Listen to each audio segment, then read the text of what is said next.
lives. Hundreds of U.S. Marines in Lebanon, thousands of troops in Iraq. American hostage after hostage has suffered.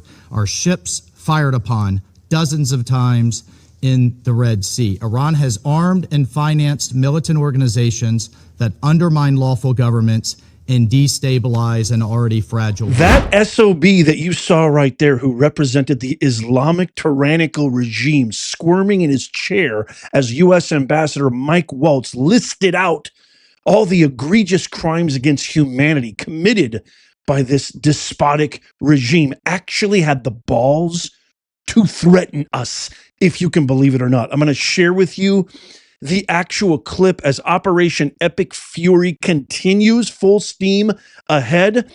I'm going to share with you a couple of posts from President Trump, as well as I've got some amazing, today's video is really going to be a beautiful referendum on the woke media, fake news.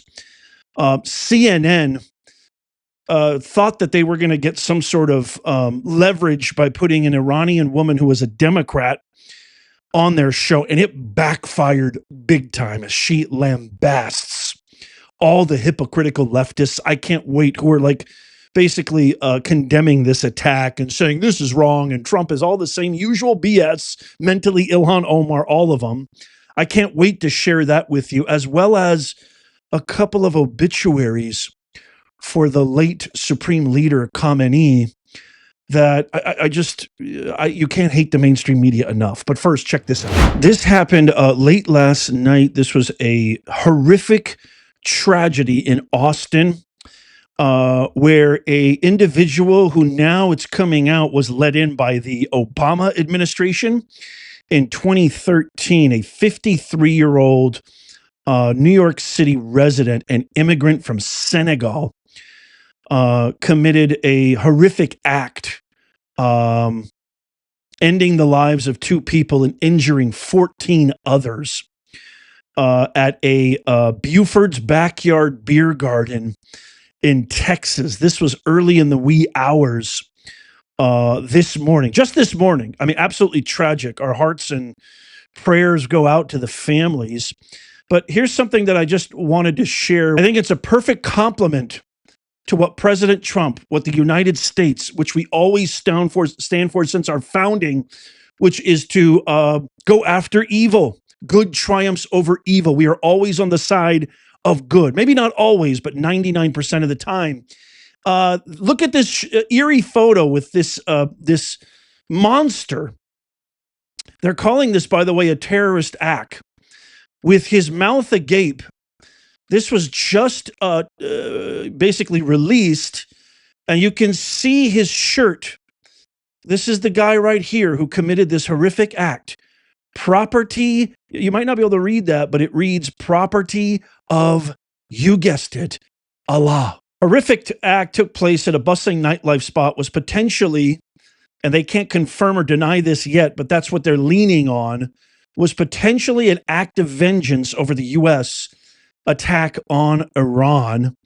Again, there is multiple sources that have reported that this gentleman, I don't even know why I called him a gentleman, he's a monster, was naturalized in 2013 and applied for asylum in 2016. Also, possibly was wearing an undershirt featuring the Iranian flag or other Iran-related imagery. If you missed my entire presentation that I published yesterday on my channel, where if you have any doubts that this offensive by Israel and the United States of America is not an American first, the boldest and biggest America first move, you don't understand geopolitics.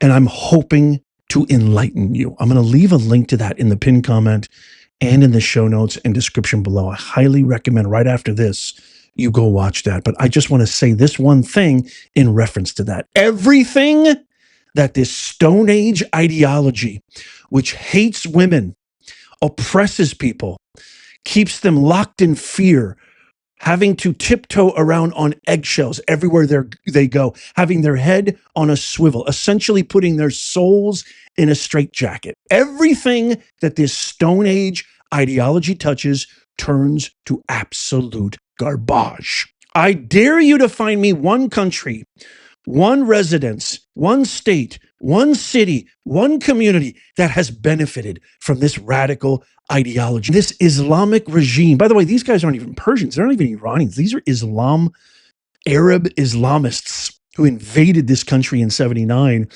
and essentially upturned one of the crown jewels of the Middle East, huge ally to the United States, Richard Nixon, the Shah.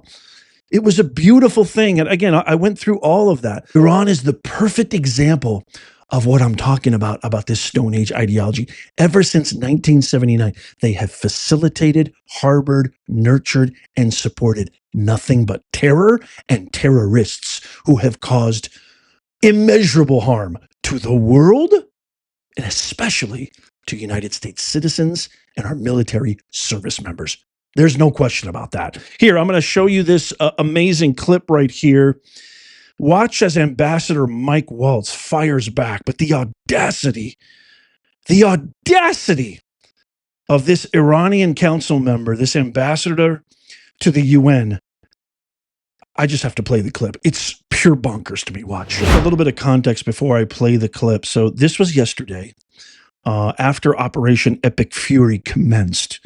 And the director of the UN gave opportunities to both the United States and other, obviously, representatives to state their case, what they think. A lot of countries condemned. India condemned. Brazil condemned. Even the UK through Starmer's representative did not give us any support as usual because they're radical leftists. And then the UN director said, would the Iranian representative like to say anything to the representatives of the United States? And this was his response. Watch. I have one word only. I advise to the representative of the United States to be polite. It will be better for yourself and the country you represent. Thank you. Excuse me? Wait. Excuse me? Are you kidding me right now? You have the audacity to tell the mightiest military the world has ever seen, the greatest superpower the entire mankind and planet Earth has ever witnessed. I mean, are you guys, they're just begging for it, y'all. Remember, long before this attack, there were streams, time and time again. There were motions, attempts by the United States, by allies to say, look, they've been given 1 million chances to come to the table. They've massacred tens of thousands of their own people. They have held 90 million civilians hostage for 5 decades. And you have the audacity to say you better be polite or else? That sounds like an or else to me, doesn't it? Well, check out Mike Waltz's response. The representative of the United States has asked for the floor to make a further statement. Frankly, I'm not going to dignify this with another response, especially as this representative sits here in this body representing a regime that has killed tens of thousands of its own people and imprisoned many more simply for wanting freedom from your tyranny. Thank you, Mr. President. Yeah, I would have said a lot worse. Oh, man, if I was sitting right there. Mike Waltz, I give you complete homage and credit for being diplomatic and showing your integrity. Man, if I was there, that mother trucker, holy macadamia nut, would I have unleashed on that dude to his face. I kid you not. President Trump posted this on Truth Social. I've just been informed that we have destroyed and sunk 9 Iranian naval ships, some of them relatively large and important. We are going after the rest. They will soon be floating at the bottom of the sea also. In a different attack, we largely destroyed their naval headquarters. Other than that, their Navy is doing very well. President Donald J. Trump. He also posted this, which was a little bit of a darker tone here. This was late last night into the early wee hours of the morning. Trump posted this saying, Iran just stated that they are going to hit very hard today, harder than they have ever hit before. They better not do that. However, because if they do, we will hit them with a force that has never been seen before. Thank you for your attention to this matter, President Donald J. Trump. Those Islamic scumbags are about to find out. Can I get an amen in the comments down below? Every day I thank God that Kamala Harris didn't cheat harder. Could you imagine where would we be right now if that miserable, unqualified DEI wench is in power right now? Could you imagine? Wow. Thank God. Thank God. Thank God Almighty. Thank God. So the supreme leader of Iran was deceased as of the attacks yesterday by Israeli forces and the United States military. Iranians cheering all over the entire world, especially here in the United States. There's massive gathering protests in Los Angeles, New York, Washington, D.C., and the like. And you're never going to, well, I mean, actually, you're going to believe how the media portrayed this guy who's responsible for probably 80 to 90% of the terrorist attacks against global adversaries, against global allies, against the United States of America. Remember, everything started to basically deteriorate after 1979 when they took over this beautiful country and its people and unleashed global-wide terrorism on the entire world. Look at these articles right here. This is how the Washington Post decided to describe this insidious ghoul who massacred thousands of Iranian people. With his white bushy beard and easy smile, Ayatollah Khomeini cut a more avuncular figure in public than his perpetually scowling but much more revered mentor. And he was known to be fond of Persian poetry and classic Western novels, especially Victor Hugo's Les Miserables.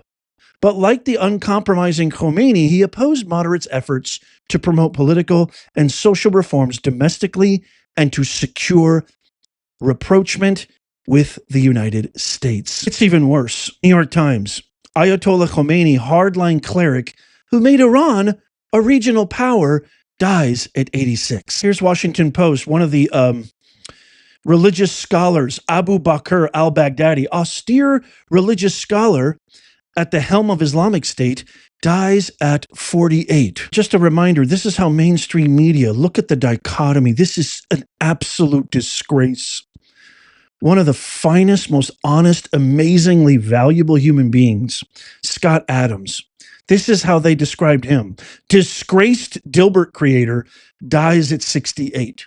God rest his soul. I guarantee you, if these hack writers, hack fake news reporters, and corporate press were around in 1945, they would describe Hitler as somebody being fond of oil painting and really liked riding horses. I would willing to bet I'll liquidate the entire portfolio on it. These people are sick. What President Trump in the State of the Union said so adamantly is so factual. He said, these people are crazy. They are crazy. You are 100% right. Watch this. Here is an Austin reporter who is going viral, who worked for CBS in Austin, Texas, who was covering a gathering in support of President Trump, of Iranians who were celebrating what the United States and Israel was doing. He was told on air, he's being massively praised. He got a text message from his supervisor telling him not to focus on this massive crowd praising President Trump's action in Iran. And this was his response. This guy's going viral. It's brilliant. He deserves all the credit. Watch. What does that mean? It means they don't want us to focus on this. Alright. Well, I am.